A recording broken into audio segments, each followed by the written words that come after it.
Thank you. I'll ask it to our director. Hindi ko kasi napanood yung musical talaga before this. Ano, ganito ba talaga yung story or did you update it para nga ibagay sa panahon?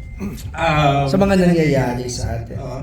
Nanay Bing and I updated the story. So the essential characters came from the original play, but there were some story elements that we updated and revised. So for example, the community pantry, of course, came after the pandemic.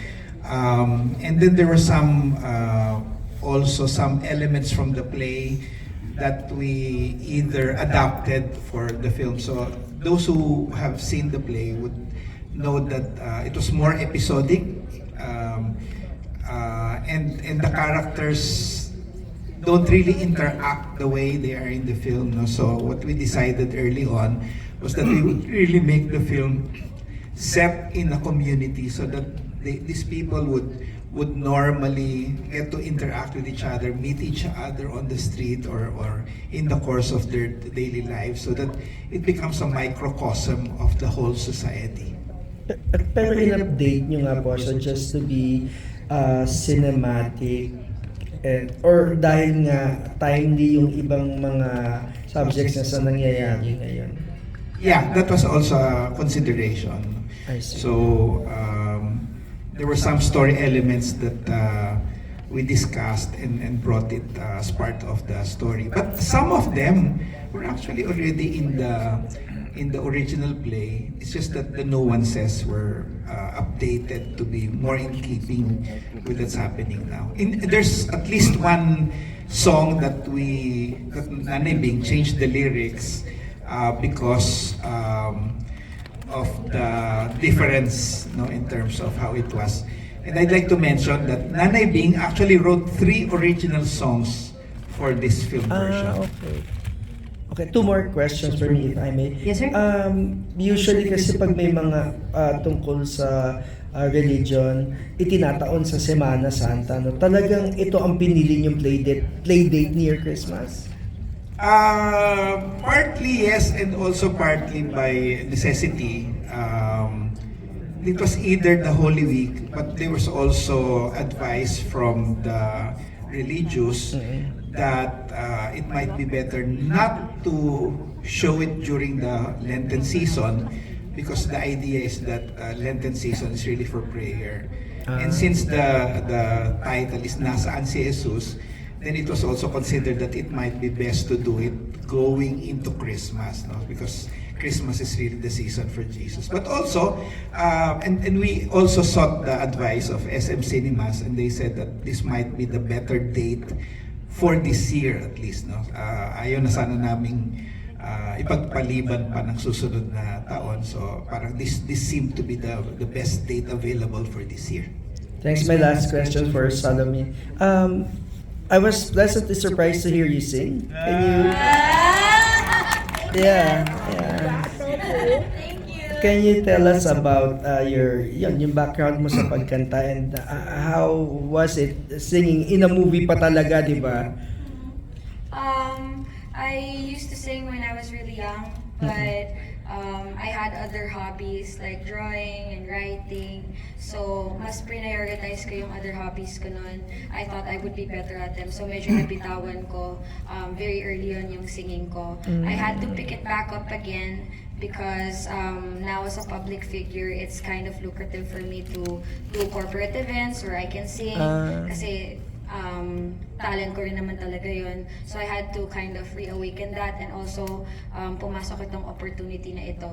So I practiced for it. I worked hard with Direct Dennis and yung musical director namin. So yeah, I'm really happy with what I was able to produce and perform for this movie. Salamat, thank you. Can I add something?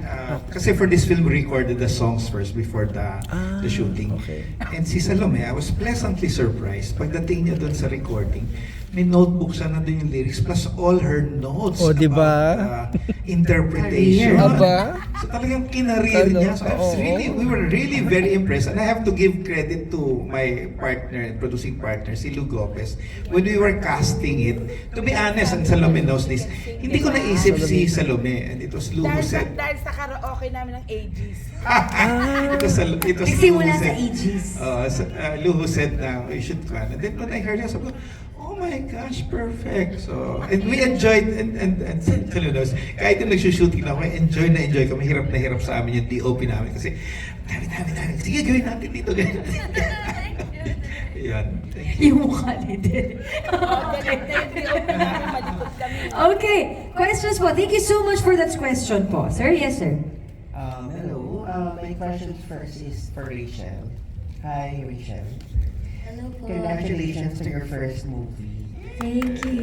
So, dati, napapanood ka lang namin sa TNT, Tawag ng Tanghalan, Rest Back. Tapos ngayon, makakati ka na.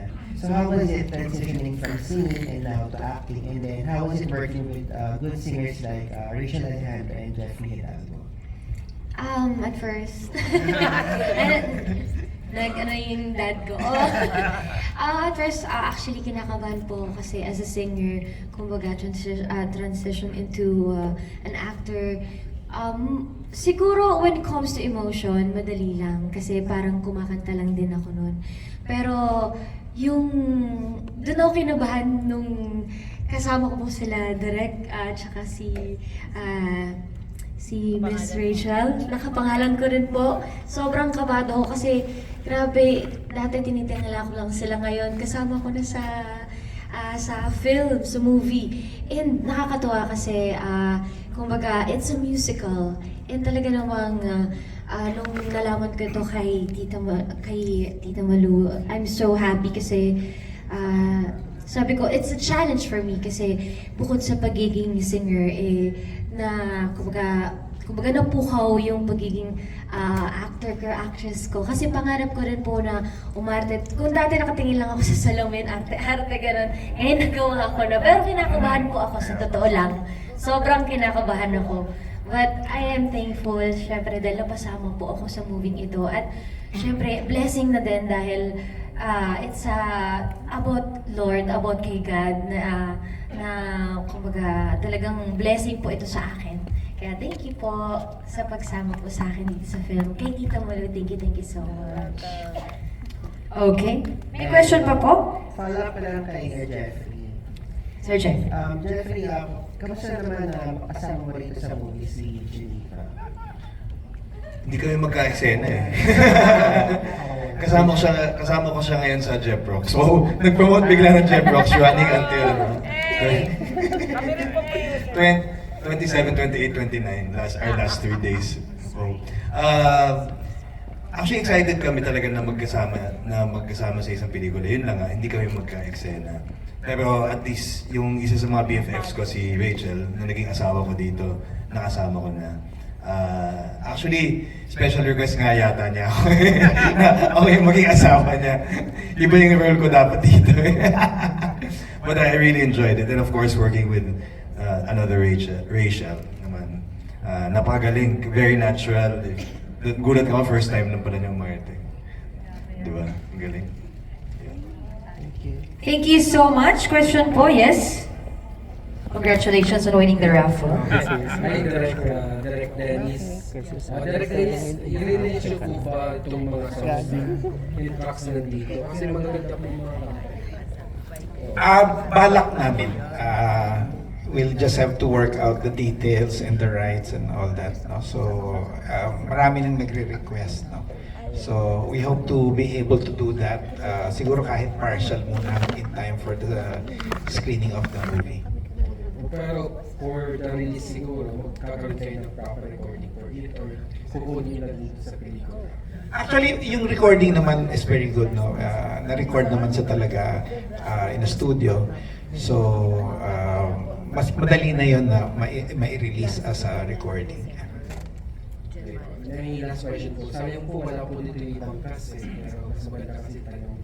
Kasi yung word po na pangalan po ni Jesus sa Kristo, talagang naka-intend po siya for lahat ng mabubuting katangian. Like for example, na pagpapatawad, forgiveness, kung mga nasakit at pangalaan at mga mabuting traits ng tao. Kayo po, siguro yung ilang task na lang po talaga sa mga. Ano po yung pagpapatawad na nagawa niyo na sa tingin niyo po, yung pinaka-mataas na pagpapatawad po na nagawa niyo sa Who wants to start? Okay. Let me repeat that wonderful question. Ano yung pinakamataas na klase na Thank you, Cesar, for that pagpapatawad? wonderful question. Na nagawa mo? Pang beauty Ano call. to? Miss you, pang miss you. Sino gusto mauna? Ako, I can start. Mag-isip pa ako. Ako, I can start. Baka ma-inspire. Char. Okay, I think it's forgiving the people who hindi deserving na patawarin. I think that's the biggest kind of forgiveness. Yung patawarin yung mga taong hindi deserve na patawarin. At patawarin yung sarili mo dahil, ayaw ni Lord, nag-stutter yung mic. Oo, patawarin yung sarili mo dahil hinayaan mong saktan ka ng mga taong to. So I think that is the highest form of forgiveness that I was able to give. So that is only the moment that you can allow God to enter within you if you live in peace and love and no hate.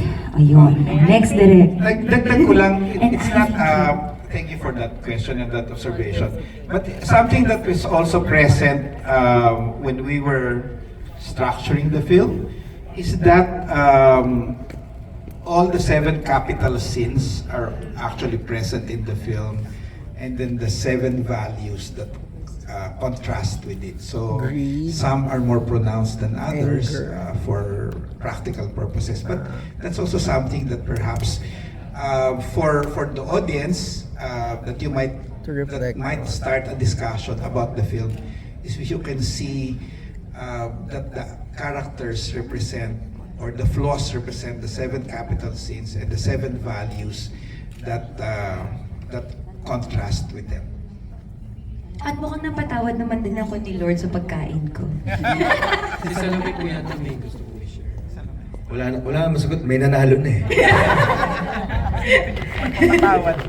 I think yung magiging answer ko to that question is being able to forgive oneself for the times that you have let yourself down. Kasi that's something that I still struggle with, you know. I'm really, really hard on myself. I carry guilt really heavily upon myself. So having to forgive myself for all of the wrong things that I did, and you know how I hurt myself, how I let myself down, how I allowed people to walk all over me and all of that, and not demanding better for myself, and not talking about myself better. You know, having to forgive myself for that has been really difficult. So, ayun. I think, parang yun yung magiging sagot ko to that question. Amen. Anybody